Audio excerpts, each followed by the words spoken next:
IRGC प्रवक्ता ईमान Tajik का बयान, इजराइल पर हमले और तेज हो सकते हैं, आज की रात काफी तनावपूर्ण होगी, ताजिक ने कहा। ईमान ताजिक ने कहा कि लारिजानी की हत्या के बाद अब ये हमले और तेज होंगे, इजराइल पर हमले और तेज होने वाले हैं, आईआरजीसी की तरफ से चेतावनी। ईरान का इंतकाम अमेरिका देखेगा, अमेरिका खुद मानने लगा है ये, अमेरिका, डोनाल्ड ट्रंप ये खुद मानने लगे हैं कि हमने तो सोचा नहीं था कि इस तरीके से पलटवार होगा। वो ये भी कहने लगे हैं कि इस शतरंज में तो बहुत ही दिमाग के साथ ईरान खेल रहा है। मतलब डोनाल्ड ट्रंप ये मानने लगे हैं कि उनकी रणनीति कहीं फीकी पड़ रही है। ये आईआरजीसी की धमकी देखिए, आज रात लारिजानी की मौत का बदला लेंगे। आशंका क्या बनी हुई है इसमें, बहुत महत्वपूर्ण है ये। अमेरिका के दोस्त देशों पर बारूदी कहर होगा। अभी आशीष कुमार सिंह आपको बता रहे थे वो 5 जगह मिडिल ईस्ट में खास तौर से जो चिन्हित कर ली गई हैं, प्रॉक्सी गुट रॉकेट की बौछार कर सकते हैं। हिजबुल्लाह ये कर ही रहा है। मध्य पूर्व और इजराइल पर विनाशकारी अटैक, खाड़ी में जहाजों को टारगेट किया जा सकता है। अमेरिका इजराइल पर साइबर अटैक भी संभव है। ये जो दिखाई दे रहा है ये निश्चित रूप से ईरान का और आक्रामक और एग्रेसिव चेहरा सामने आ रहा है। बहुत सारे लोग जो जनरल कुलकर्णी ये सोच रहे थे कि धीरे धीरे इनके पास रिजर्व्स खत्म होंगे, धीरे धीरे असलहा कम हो जाएगा, ये करेंगे तो वार, लेकिन आप देखिएगा दिन भर में जितनी मिसाइलें मारते हैं उसकी आधी होती जाएंगी, 1/4 होती जाएंगी, फिर उससे भी कम हो जाएगा। ये दिखाई तो नहीं दे रहा है। देखिएगा दिनेश, जिस प्रकार से इजराइल ने कहा है कि उन्होंने तकरीबन 60% जो मिसाइल का जो इनका जमावड़ा था उस पर काफ़ी असर डाला है और बर्बाद करने की कोशिश की है, लेकिन जिस प्रकार से ईरान ने अपने आप को, जो कमांड एंड कंट्रोल है ईरान का, बिल्कुल ही डिसेंट्रलाइज्ड है, कंप्लीट प्रोविंशियल। सर एक बात समझाइए सर, डिसेंट्रलाइज जब हो जाता है तो सर इनकी सिनर्जी कहां से मिलती है इनको कि इसको मारना है, इसको रहने देना है, या यहां पे हमको अभी नहीं मारना है, रिस्ट्रेन करना है, इस जगह पे हमको एग्रेसिव हो जाना है, ये कैसे करते होंगे? देखिएगा यही एक उसकी खासियत है कि जब कमांड एंड कंट्रोल डिसेंट्रलाइज हो जाता है या फिर जितने भी हैं उनके टॉप लीडरशिप मर जाए, उनको कोई फर्क नहीं पड़ता है। उनको मालूम है कि लास्ट मैन लास्ट राउंड तक वो लड़ते रहेंगे, कयामत की रात आएगी। उनको मालूम है कि वो कफन बांध करके चल रहे हैं, शहादत देने के लिए तैयार हैं, ईरान के झंडे के नीचे वो मरने के लिए तैयार हैं। तो सर यही बात तो मैं समझना, क्या ये जो मोज़ैक डॉक्ट्रिन कहा जाता है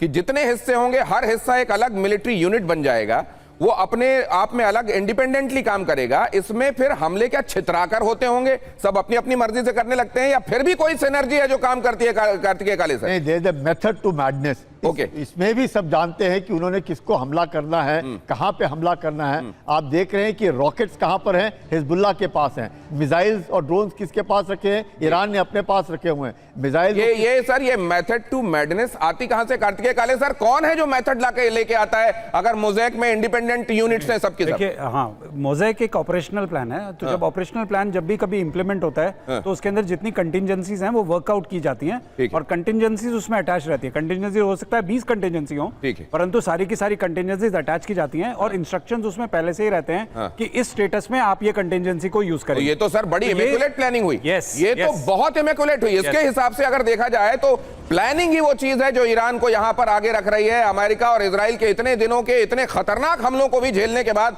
वो एग्रेसिवली रिटेलिएट कर रहे हैं। अगली खबर देखिए, ईरान पर नए चरण के हमले की तैयारी। ईरान पर भी नए चरण के हमले की तैयारी है। जॉर्डन से लड़ाकू विमानों की उड़ान होने वाली है। यह एक ऐसी चीज है जो इजराइल और अमेरिका को अपर एज देती है। हवाई हमले, खासतौर से फाइटर जेट से किए जाने वाले हमले, F-35, F-16, EA-18 ने भरी उड़ान, लेकिन ईरान कहता है हमको उड़ के जाने की क्या जरूरत है, हम यहीं से उड़ा कर मारेंगे। ये अगली खबर देखिए, अमेरिका के मिसाइल हमले का वीडियो सामने आया है। युद्धपोतों से टोमाहॉक मिसाइलों की बौछार हुई है। पिछले हफ्ते हुए हमले का वीडियो अब जारी किया गया। तो बहुत सारे वीडियोस अमेरिका और इजराइल ने ऐसे भी रखे हुए हैं जो घटना पहले हो गई है लेकिन उनको बाद में जारी किया जाता है ताकि साइकोलॉजिकली एक मनूवरिंग उसके जरिए हो सके। अब जरा इसका एक और पहलू आपके सामने रखता हूं। बहरीन में अमेरिकी बेस पर बड़ा हमला हुआ है। सबसे बड़े 5वें नौसैनिक फ्लीट पर अटैक हुआ है। ईरान के हमले में बेस को भारी नुकसान हुआ है। बहरीन पहले दिन से 28 तारीख से ही चपेट में है और वो आप देख रहे हैं कि आगे भी बढ़ रहा है। आज भी एक बार फिर से यहां पर हमला किया गया है। अब जरा ये देखिए, ये ईरान युद्ध के बीच में ट्रंप को बड़ा झटका। यूनाइटेड स्टेट्स के काउंटर टेरर प्रमुख का इस्तीफा, कहा ईरान से तत्काल खतरा नहीं था। जंग के खिलाफ यूनाइटेड स्टेट्स के अंदर आवाज उठ गई है।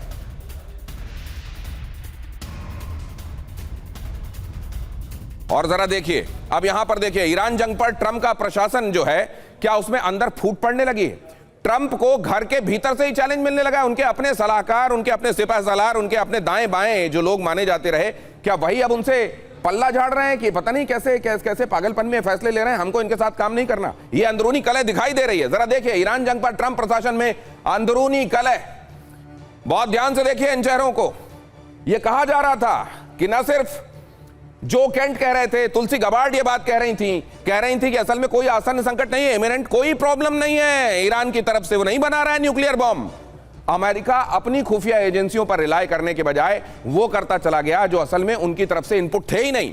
एनसीटीसी काउंटर टेररिज्म के लिए जो सेंटर बनाया हुआ है उन्होंने, उसके प्रमुख थे जो केंट, उसके डायरेक्टर जो केंट ने इस्तीफा दे दिया, कहा कि मैं आपसे सहमत नहीं हूं, आप जो कदम उठा रहे हैं निहायत गलत है और मैं इससे क्षुब्ध होकर इस्तीफा दे रहा हूं। जो केंट बोले ईरान से यूएस को कोई बड़ा खतरा और कोई इमिनेंट थ्रेट, आसन्न खतरा जो तुरंत में कोई खतरा आने वाला, ऐसा बिल्कुल नहीं था। मागा समर्थकों में भारी नाराजगी के संकेत हैं। मेक अमेरिका ग्रेट अगेन, अब हम किसी वॉर में नहीं उलझेंगे, केवल अमेरिका को ग्रेट बनाने की तरफ काम करेंगे, यही तो कहा था ट्रंप ने, वो कर नहीं रहे।